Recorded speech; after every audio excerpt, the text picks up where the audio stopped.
Much of we talked about all morning. Yes. The House passed the Fiscal Cliff deal late last night.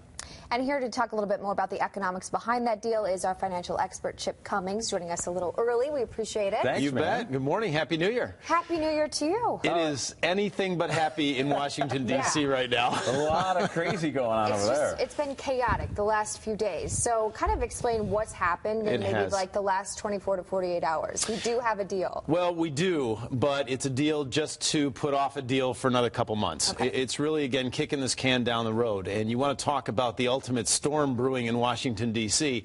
That's the last place I want to be in March when this thing comes to a head.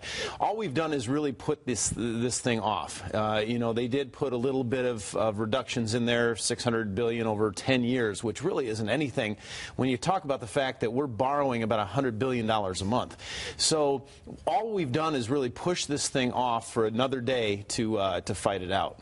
So what needs to be done? How do we address this, and how does it, or what is it going to take for people to sit down and go, we got to fix this? And not just a 2-month fix. Right. I think that's what people are frustrated with. Well, it is. And what the Republicans want really are spending cuts. They're like, look, let's go ahead and get some serious spending cuts as part of this deal. And it just hasn't been there. The Democrats have said, no, we're content. We're going to raise the taxes and do this.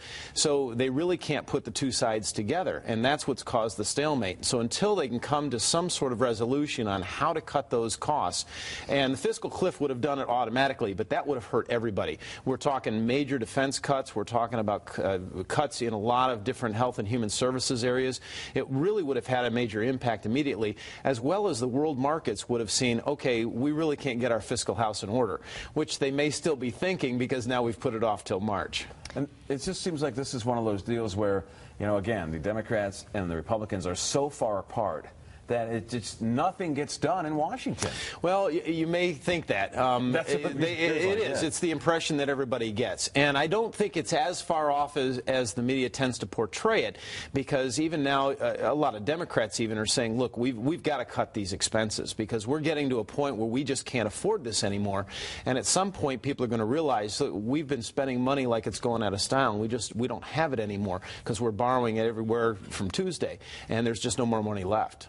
So break this down for somebody sitting at home and say, you know, they're either single, they're a couple, or a family making, you know, between $50,000 and $70,000, $80,000 a year, and they're thinking, oh my gosh, are my taxes going to go up? Am I going to have to pay more? What's going on?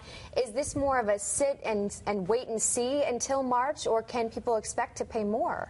Well, it really would have. There are a few new taxes that will go into effect either way. I mean, we've got some payroll tax, we've got the health care costs, but as far as the fiscal cliff portion of it, no. For most families, this is not going to have any impact at all. All we're doing is we're pushing that off, saying, okay, let's give us another couple of months to work out some details.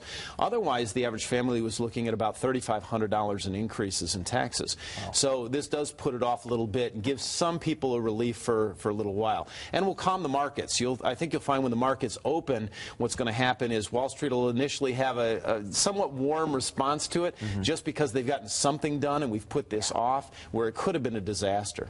All right, well, stick around because we're going to talk about gift cards here after the top of the hour. You bet. You can just sit right here. That's where you'll be anyway, about 10 minutes.